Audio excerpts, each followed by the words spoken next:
नमस्कार विद्यार्थी मित्रांनो, थोडीशी 5वी व 8वीच्या स्कॉलरशिपच्या विद्यार्थ्यांसाठी जी स्कॉलरशिप एक्झाम होणार आहे त्याबद्दल थोडीशी मोठी अपडेट आहे। तर दरवर्षीप्रमाणे 5वी आणि 8वीसाठी महाराष्ट्र शासनाकडून स्कॉलरशिप एक्झाम घेतली जाते। पण ह्या वर्षी राज्य शासनाने 8वीच्या ऐवजी 7वी साठी स्कॉलरशिपची एक्झाम केलेली आहे आणि 5वीच्या ऐवजी 4थी साठी स्कॉलरशिप एक्झाम केलेली आहे आणि त्याची राज्य शासनाने मान्यता दिलेली आहे। आणि हा जो नियम आहे तो सन 2025-26 म्हणजे ह्या वर्षीपासूनच लागू होणार आहे। पण आता जे 8वी आणि 5वीचे जे विद्यार्थी आहेत जे मार्च एप्रिल पासून प्रिपरेशन करत आहेत त्यांना ह्या वर्षी सुद्धा त्यांची सुद्धा एक्झाम होईल।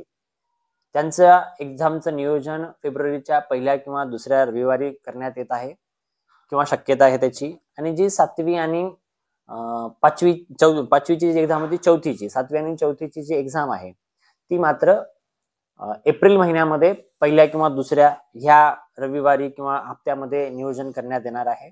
तर जे विद्यार्थी 7वीला आहेत ह्या वर्षी आणि 4थीला आहेत त्यांना सुद्धा प्रिपरेशन ह्या वर्षी एक्झामची करायची आहे। म्हणजेच आता डिसेंबर, नोव्हेंबर, जानेवारी, फेब्रुवारी, मार्च असे आपल्याकडे 5 महिने आहेत आणि एप्रिल मध्ये ही एक्झाम होईल।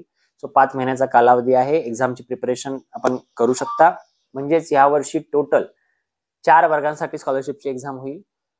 ते म्हणजे 5वी स्कॉलरशिप 5वी साठी होईल, 4थी साठी होईल, 7वी साठी होईल आणि 8वी साठी होईल।